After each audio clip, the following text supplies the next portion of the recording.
नमस्कार, मैं Himanshu Sharma, founder of reliable facilities management. बहुत दिनों बाद आ गया हूँ फिर आपके साथ। आज हम बात करने वाले हैं यूपी अपार्टमेंट एक्ट 2010 के बारे में। सोसाइटियों में किस तरह से इसके अंतर्गत काम किया जाता है, किस तरह से हम मेंटेनेंस को चलाते हैं, किस तरह से सोसाइटी के इलेक्शन कराने हैं और किस तरह से कितने समय अवधि पर चुनाव कराने हैं। इन सारी चीज़ों को अब हम देखेंगे और उसको कवर करेंगे। तो चलिए शुरू करते हैं। शुरू से ही मैं इसको ले लेता हूँ। इसका मॉडल बायलॉज चैप्टर 1 जो है उसमें इतना कुछ खास नहीं है। उसमें आपका एक ड्राफ्टिंग दी हुई है जिसमें यह बताया गया है कि फ्लैट जहाँ पर आपका जो फ्लैट है, जहाँ आप जिसको आप पंजीकृत करेंगे, उसका नाम यह होगा।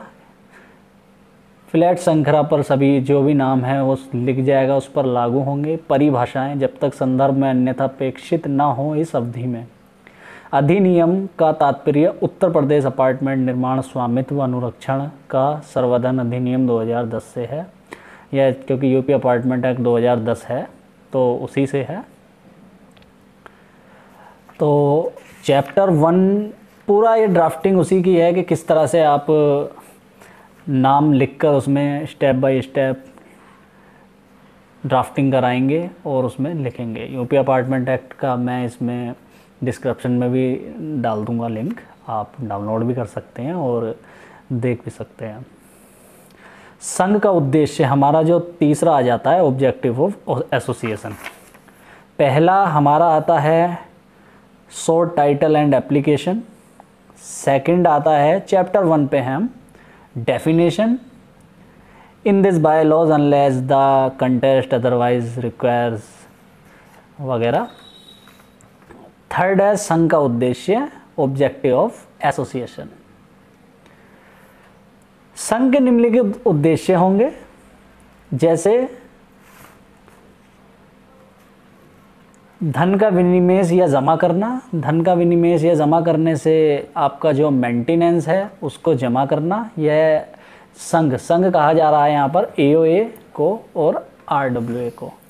आरडब्ल्यूए और AOA, what is the difference between RWA and AOA? इसके लिए मैंने पहले ही एक वीडियो बना चुका हूँ मैं, तो आप देख सकते हैं। अभी भी बता देता हूँ। RWA resident welfare association, AOA apartment owners association.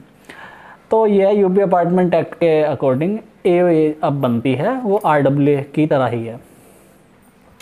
तो धन को जो है वो एओए लेगी। अपार्टमेंट स्वामियों के अंशदान द्वारा साझा क्षेत्रों और सुविधाओं के अनुरक्षण, मरम्मत और प्रतिस्थापन और यदि आवश्यक हो तो उस परियोजना ऋण लेकर व्यवस्था करना। अपार्टमेंट स्वामियों का अंशदान द्वारा साझा मतलब जो मेंटेनेंस है वो सब लेकर सोसाइटी का काम कराना। ये सब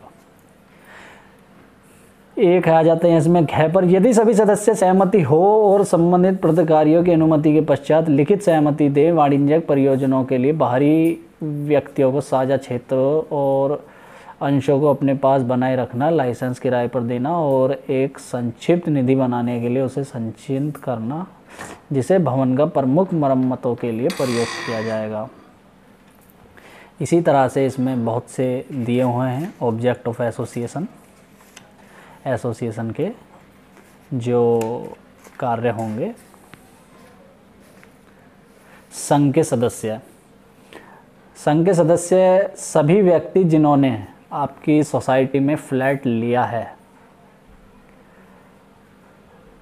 वह ऑलरेडी फ्लैट के या संघ के सदस्य ही हैं, परंतु वह अपार्टमेंट स्वामी 1000 रुपये का भुगतान कर ये भी इसमें दिया हुआ है। कई बार इसमें भी कन्फ्यूज़न हो जाती है कि हम 1000 रुपये क्यों दें, इस तरह का। सभी व्यक्ति जिन्होंने फ्लैट संग्रह कॉन्डोमिनियम में अपार्टमेंट क्रय किया है, मीन्स लिया है, खरीदा है, और अपार्टमेंट विलेज निष्पादित किया है, वे स्वयं ही संघ के सदस्य हो जाएंगे और 1000 रुपये का प्रवेश फीस का भुगतान करेंगे। प्रत्येक अपार्टमेंट स्वामी उपविधियों की एक प्रति प्राप्त करेगा। 1000 रुपये देकर आप फीस रिसिप्ट जो उसकी है संघ की रिसिप्ट वो वहाँ से प्राप्त कर सकते हैं। हालांकि ये बहुत बड़ा है तो मैं इसमें मेन पॉइंट जो हमारे सामने प्रत्येक दिन आते हैं और कन्फ्यूजन जिनमें होती है उनको क्लियर कर लेते हैं। बाकी मैं इसको डिस्क्रिप्शन में दे दूंगा, आप डाउनलोड भी कर लेंगे।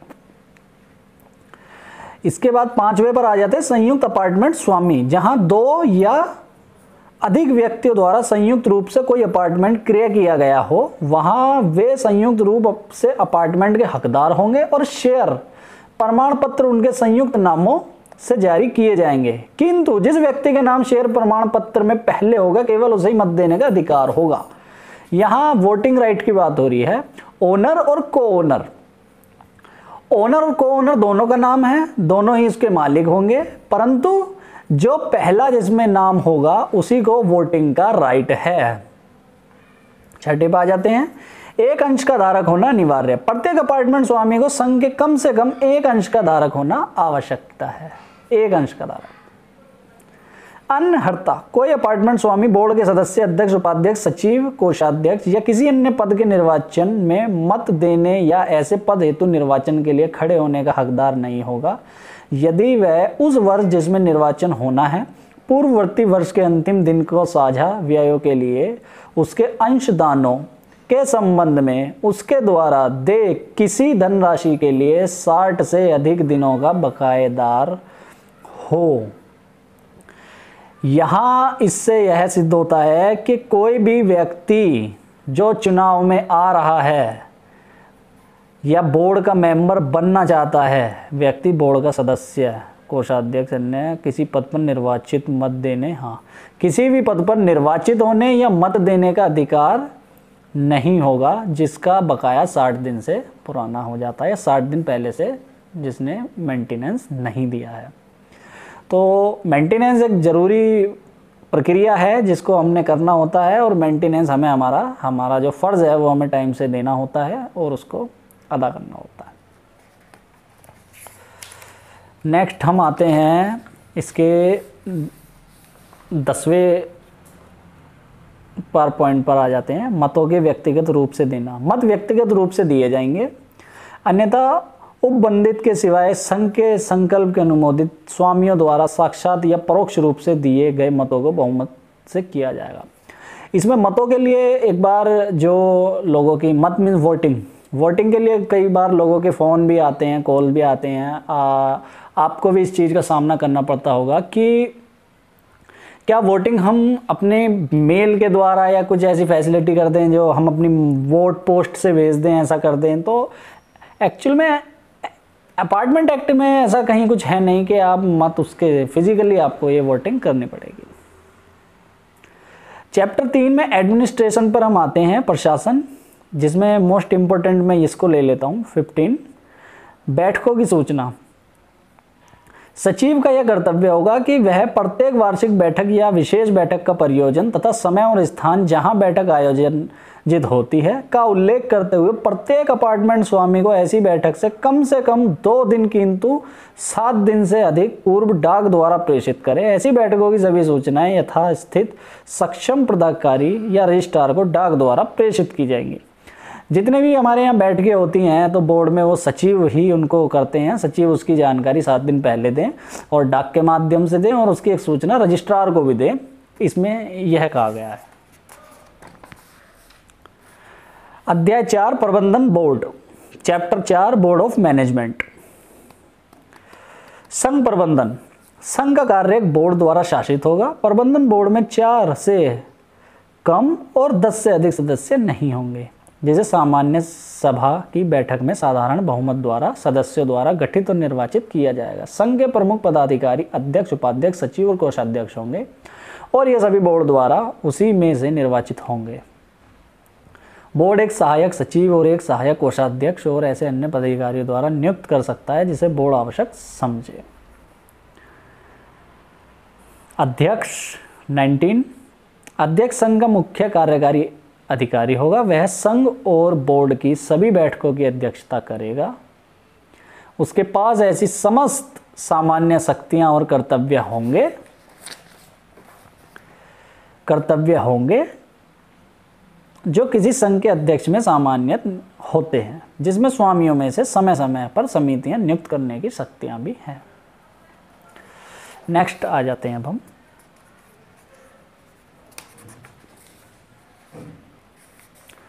अब इसी के 21वें पर आ जाते हैं हम।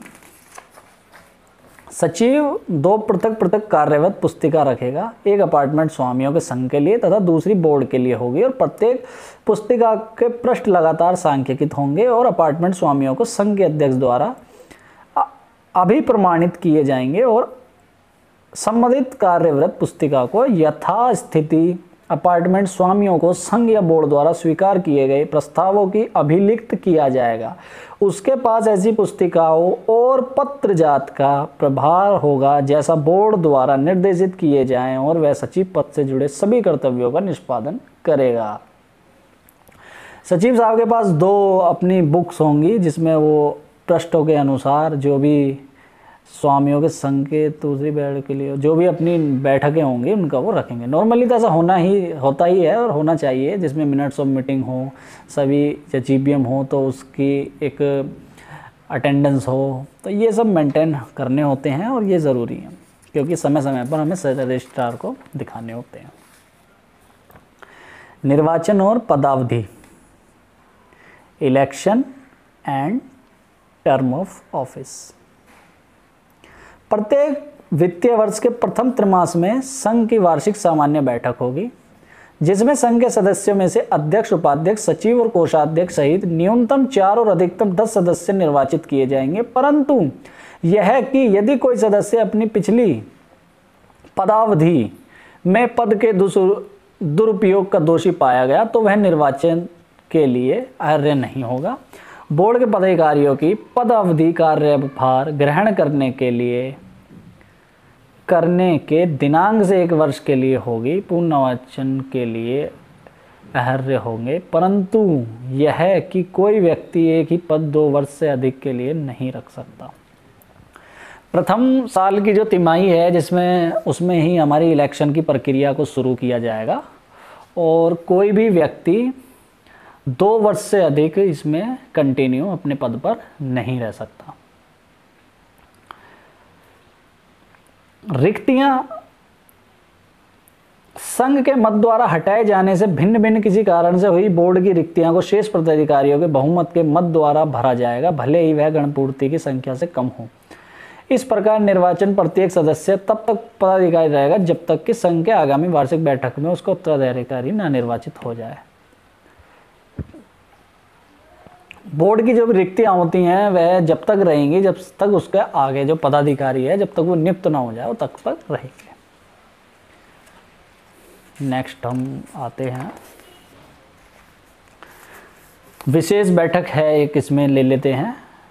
अध्यक्ष द्वारा प्रत्येक पदाधिकारी को कम से कम 3 दिन की सूचना पर बोर्ड की विशेष बैठक बुलाई जा सकेगी और ऐसे बैठक की सूचना प्रत्येक पदाधिकारी को व्यक्तिगत रूप से दी जा सकेगी। बोर्ड की विशेष बैठक अध्यक्ष या सचिव द्वारा कम से कम 3 पदाधिकारियों के लिखित अनुरोध पर बुलाई जा सकेगी।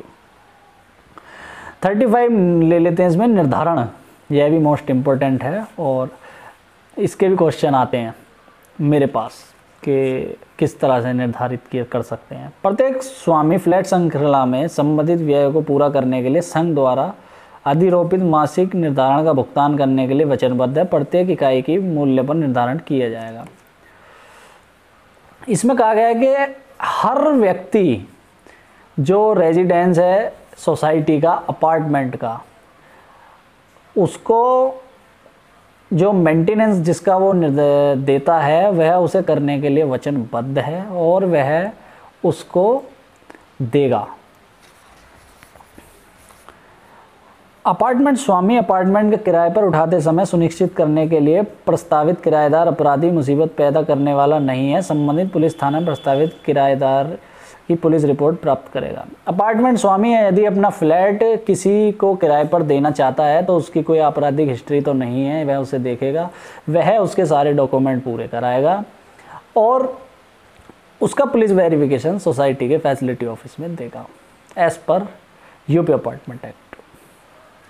कोई भी स्वामी अपनी इकाई में या उसके स्थित अवस्थानों में संघ के लिखित में सूचित किए बिना विहित स्वीकृता प्राधिकारी अपेक्षित अनुमति प्राप्त किए बिना कोई भी निर्माणीय संशोधन या परिवर्तन नहीं करेगा।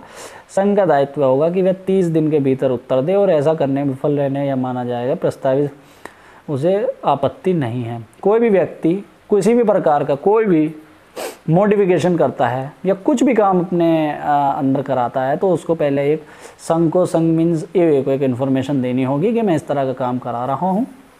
वहाँ से आपको लिखित में वो परमिशन देंगे। अगर वो 30 दिन के अंदर परमिशन नहीं मिलती है तो ऐसा माना जाएगा कि उनकी तरफ से कोई आपत्ति नहीं है, ऐसा मेंशन है। कोई भी स्वामी ऐसा कोई कार्य नहीं करेगा जिससे भवन व स्वरूप किसी भी कोण से प्रभावित होता है, अर्थात बालकनी द्वारा टेरेस संजय करना इत्यादि करना। कोई भी स्वामी जो वहाँ पर रहता है वह कोई भी ऐसा काम नहीं करेगा जिससे पड़ोसी या आपका बिल्डिंग के स्ट्रक्चर को कोई तकलीफ़ हो। लोग बाग क्या करते हैं, गलत तरीके से चिमनियाँ निकाल लेते हैं, एसी को निकाल लेते हैं, एसी का पाइप लटका देते हैं, गमले लटका देते हैं, तो इस सब से ही आपके स्ट्रक्चर को भी कहीं ना कहीं फ़र्क पड़ता है। तो ये सब अपने को नहीं करनी है।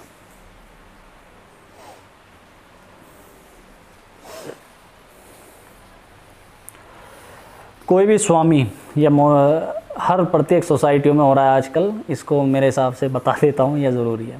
कोई भी स्वामी लॉबी, प्रकोष्ठ, टीओडी, सीढ़ियों में, एलिवेटर के सामने हित सामान्य प्रकृति सुविधाओं के अन्य क्षेत्रों में कोई फर्नीचर, पैकेज या किसी प्रकार की कोई वस्तु नहीं रखेगा। ऐसे क्षेत्रों का प्रयोग उनके द्वारा सामान्य पारगमन भिन्न परियोजनार्थ नहीं किया जाएगा। कोई भी व्यक्ति अपने सीढ़ियों के सामने, लिफ्ट के सामने कोई भी ऐसी चीज़ें, फर्नीचर वगैरह नहीं रखेगा। यदि कोई अपार्टमेंट स्वामी किसी साझा क्षेत्र या सुविधा के प्रयोग में फर्नीचर और पैकेज इत्यादि रखकर कोई बाधा पैदा करने के कारण से कोई बाधा उत्पन्न करता है और संघ को लिखित अनुरोध के बावजूद उसे हटाने में विफल रहता है तो संघ उसको हटाए जाने हेतु सक्षम पदाधिकारी के पास जा सकता है, जो कानून प्रावधानों के अनुसार समुचित कार्रवाई करेगा। समुचित कार्रवाई करेगा। संघ आप पर समुचित कार्रवाई कर सकता है। संघ आपको अगर हटाने के लिए बोलता है और आप उसको नहीं हटाते हैं तो। अभी और ले लेता हूं मैं, थोड़ा सा बड़ा हो गया वीडियो। आचरण के नियम। किसी भी निवासी द्वारा संघ द्वारा यथा प्रतिकृति के सिवाय भवन में विज्ञापन पोस्टर नहीं लगाए जाएंगे। किसी भी व्यक्ति द्वारा भवन में कोई भी विज्ञापन पोस्टर नहीं लगाया जाएगा। इसके लिए भी आपको परमिशन लेनी है। द्वारा रेडियो टेलीविज़न, आप कोई भी रेडियो टेलीविज़न तेज़ आवाज़ में बजाते हैं वो नहीं होता। ये सारे जो कंडीशन है वो फ्लैट में रहने वाले स्वामियों के लिए हैं। रूल्स रेगुलेशन, देखिए रूल्स रेगुलेशन होना ज़रूरी है। जंगल राज नहीं होना चाहिए। जंगल में होता है जंगल राज। अगर एक सभ्य सोसाइटी में रहते हैं तो हमें उन सारे रूल्स को फॉलो करना चाहिए।